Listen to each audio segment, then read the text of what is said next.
Hello and welcome back to Nine Fingered Photography. Today we're going to make a photogram.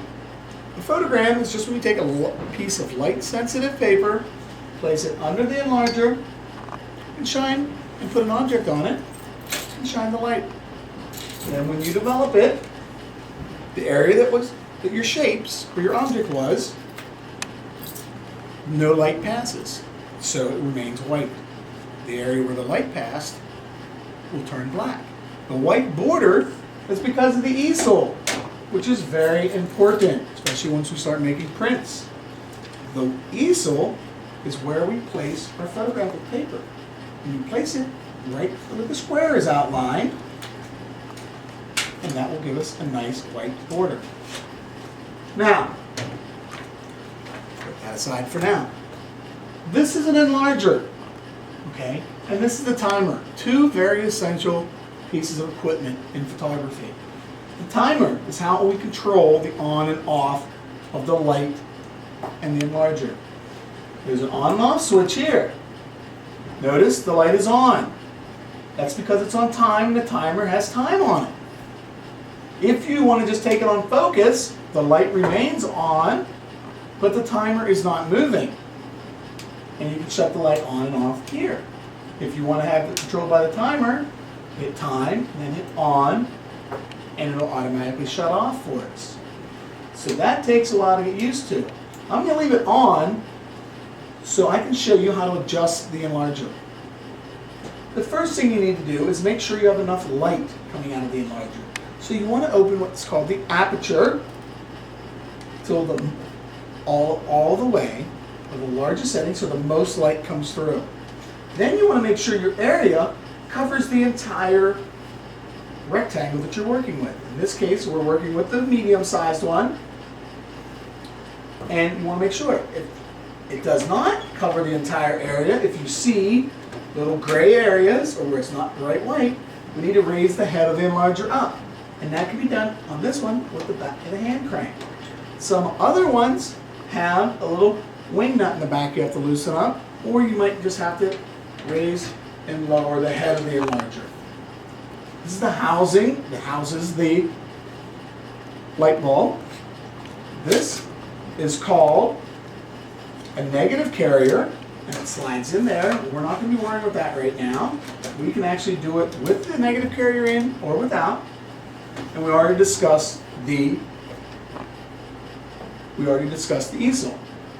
So what I want to do now is shut the enlarger, referring back to the timer, to off, set it to time, and place the timer on 3 seconds. Once you have that done, you're ready to go. My next step is to find the paper safe that says enlargements and get a piece of photographic paper out. So I open it up. Inside you'll find a bag, a black bag. You reach your hand in and get a piece of photographic paper. The photographic paper has two sides, a dull side and a shiny side. Remember back in the pinhole camera lesson, dull down. Dull side goes down. So we lift the easel up, place our paper in the rectangle, shut the easel, grab our objects, lay them, arrange them how we want. Then we come over and hit on. The light will shine down, shut off automatically. Remove your things, don't set them here. If you would leave something here, by the way, there is a lost and found on each side of the darkroom, and it's labeled lost and found. You bring your photographic paper over and you place it in the developer. Face up or shiny side. You dunk it down. And it's okay to take it and actually flip it back and forth, but you also have to look at the clock to know what time you started. You want to keep it in for 1 full minute. Now, I'm moving the tray up and down. It's called agitation. You want to move it back and forth. Gentle ripples, not large waves that you're surfing on. Little ripples like a no-wake zone. And back and forth. You'll see the image appear. Notice I'm using tongs. I'm not using my fingers. You will leave fingerprints. The tongs have rubber tips on them so they will not leave a mark. Once your full minute is up, or about 10 seconds prior, you want to start trying to grab it. And it can be difficult, so that's why I want to start 10 seconds, get a hold of it, and maybe just agitate it, look at the clock, and then when you pull it up, you should have your image. Notice I'm holding it, so one corner is down so the water will drip off, or excuse me, the developer. Then you place it into the stop bath. Again, dunk it, look at the clock. This one is 30 seconds. Again, gentle agitation, back and forth for 30 seconds. Now, this one, if you went 35 seconds, not a big deal. If you went 40, that's okay. It's a stop bath. We are just getting the developer off of our image. The developer is very crucial. 1 full minute. This, 30 seconds, give or take 5 seconds, won't hurt a thing. Now, if you left it in there for a couple minutes, it would continue to develop. Now, again, you pick it up. Notice I changed tongs. Keep the tongs in the tray. So then I take this over into the fixer. Again, switch tongs. Dunk it. And the fixer we're going to leave in for 2 minutes. Again, if it was this one, if it's 15 seconds one way or the other, not a big deal. Okay?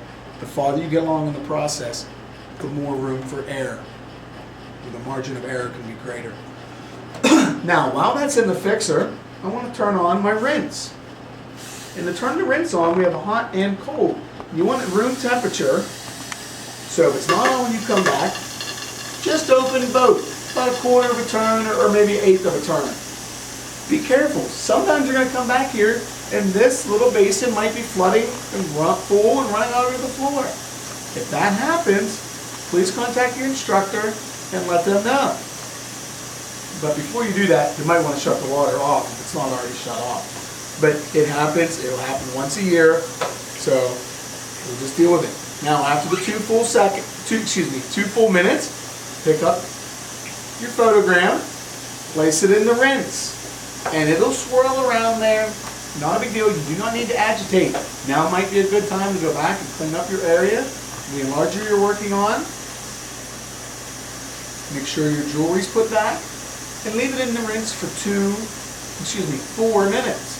Now, if you took it out after 3, that will probably be okay. If you left it in 5, that will be okay. If you left it in till the end of the period, that will be fine.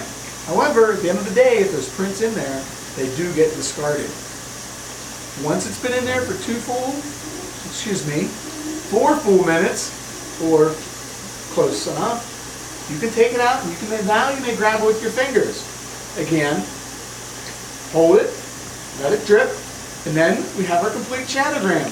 Notice, we have nice borders the whole way around, nice crisp borders. That's what we're looking for.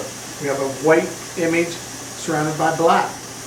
I know some of you are probably saying, is this a shadowgram or a photogram? They're both the same thing.